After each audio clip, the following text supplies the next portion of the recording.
Chapter 656, Crazy Mutations. Someone opened a door deep in the Hall of Murals and came out, a rampager or beyonder creature who was nearby. Furthermore, it possesses the ability to act in dreams. After hearing Anderson Hood's description, Klein began making logical speculations. As his thoughts whirled, he suddenly had a new idea. Could it be the owner of the mysterious eyes that observed me and the deck? It's possible. If that mysterious person has been lurking on the ship the entire time and followed us into these waters, then he'd have to sleep when night falls, so he will appear in the dream world. Ma'am Hermit is completely unaware of his existence, or has she tacitly agreed to his actions? Or he's the trump card that she wields, which is why she isn't afraid of the dangers in these waters when taking on my mission? No, that cannot be determined. At the very least, I can't determine that the person who opened the door deep inside the Hall of Murals is the mysterious person on the ship. Klein looked at Anderson with a deep, gloomy look before asking, "Why does it seem unlikely?" Back when Anderson Hood mentioned it, he originally suspected that the person who opened the door was a member of the future, but he later felt that it was unlikely. Anderson chuckled. "I visited every person on the ship in the dream, and I discovered that no one possesses the ability to act freely in that world except you. Unfortunately, I was pushing open a door outside back then," Klein said calmly. Anderson shrugged and said, "I know, that's why I'm not suspecting you. These waters have dangers lurking everywhere. All sorts of unimaginable monsters are active here. Perhaps the person opening the door from before was the stone giant from earlier or a rotting dragon who dreamed of countless treasures." Upon saying this, he leaned against the side of the ship and looked at the sea, which was bathing in golden sunlight, as he smiled wistfully. "I discovered that ever since I escaped the ship sinking crisis brought about by the storm, my bad luck has been decreasing bit by bit. Haha, it's obvious that it's not fixed and wouldn't last forever. Look, I successfully swam onto the island, and although I kept meeting with all kinds of bad luck, I managed to last until you arrived. Yes, I do attract monsters, and did make that stone giant appear, but didn't we easily resolve it? Also, nothing happened despite me being on board for several hours. Doesn't that explain?" Before Anderson could finish his statement, Klein coldly cut him off. "Shut up. Doesn't this guy know to keep his words to a minimum when faced with a livid expression? I really want to beat him up. If it wasn't for the divination above the gray fog that said that you haven't mutated or have a big shot possessing you, then I would have already sunk you to the bottom of the sea. Yes, Sequence 8 of the Hunter pathway is Provoker. He must have easily digested the potion back then." From the bottom of his heart, Klein felt that the level of Anderson's provocation was far higher than Dannett's.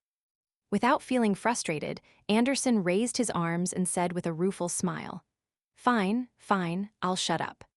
Seeing how he wasn't providing him with any more clues about the individual who opened the door in the dream world, Klein remained silent for a few seconds, suddenly turned around, and walked into the cabin. He had discovered a huge oversight on something. Since Anderson, who's plagued with bad luck, was on the ship, that meant that the chances of them experiencing an incident would only increase exponentially. Therefore, he needed to make some preparations. After returning to his room, Klein walked to the bathroom as he picked up Azek's copper whistle and Will Ossipton's paper crane. After setting up the ritual to summon himself, he brought Tinder, the sun brooch, and the nightmare beyonder characteristic from above the gray fog into the real world.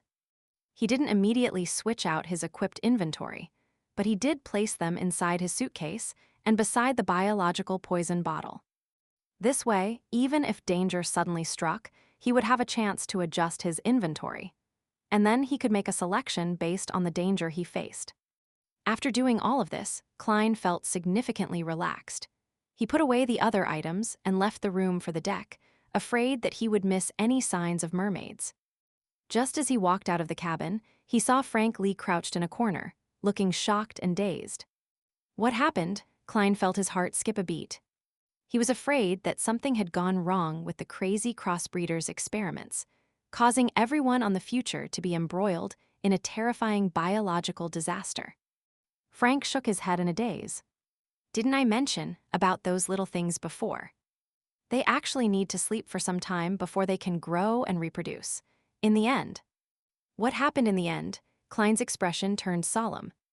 This made the strongest hunter Anderson, who was bragging about how many pirates he had hunted to the audience around him without realizing the change in their eyes, sense something as he curiously stopped his description and came over.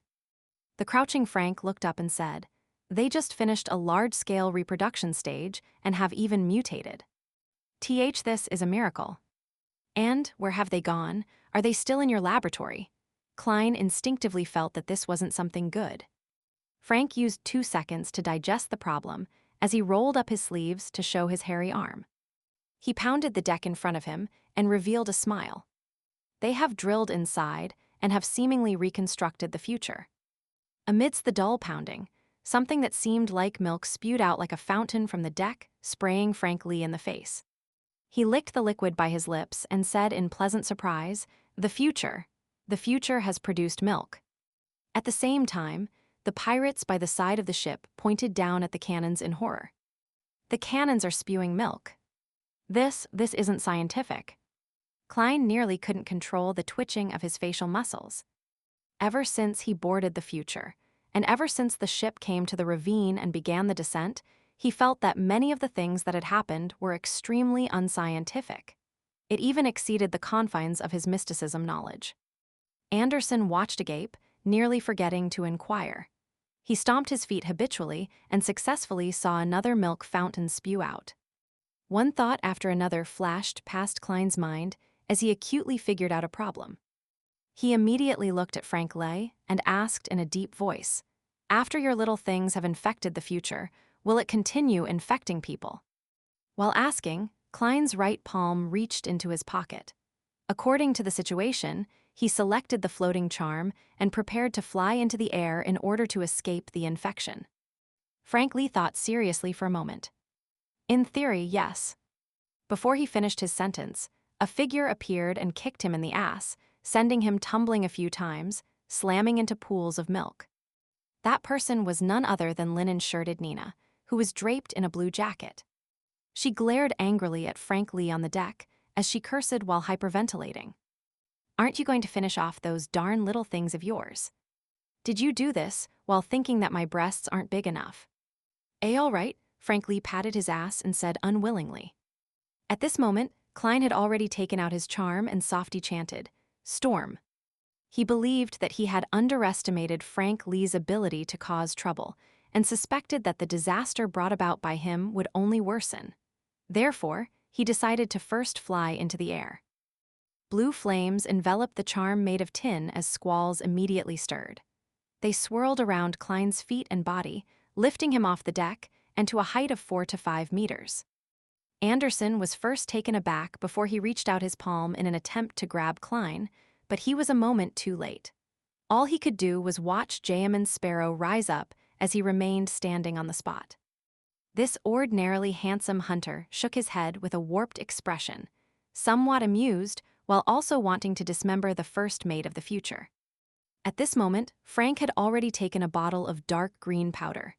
He grabbed a handful of it, and as he chanted in Yatun, he scattered it around his surroundings. The moment the powder made contact with the deck, it immediately produced green vines that grew wildly. Soon, it drew out the milk and the little things, entangling the entire deck and cabin within. In just about 10 seconds, the future had been reduced into a forest of vines. "Phew, it's over." Frank smiled at Nina before his expression changed again. They've mutated." At this moment, a pirate walked over in a stagger, shouting with a tinge of horror, A watermelon is growing from my head." Klein looked towards the voice and saw a green vine drilling out of the pirate's head. One of them seemed to produce a soon-to-ripen watermelon. "This is the so-called mutation. This is way too crazy, goddamn madness." Anderson blurted out a sigh. His eyes then darted around as he said in a deep voice, "There's something wrong with the surrounding waters." In midair, Klein had also determined the same thing. If there wasn't any external disruptions, then Frank Lee's experimental products and beyonder powers wouldn't have caused a simultaneous mutation. Rip! One vine after another tore apart as the window to the captain's cabin opened. Katlia appeared there and shouted in an amplified voice with witchcraft, "Frank, stop all experiments.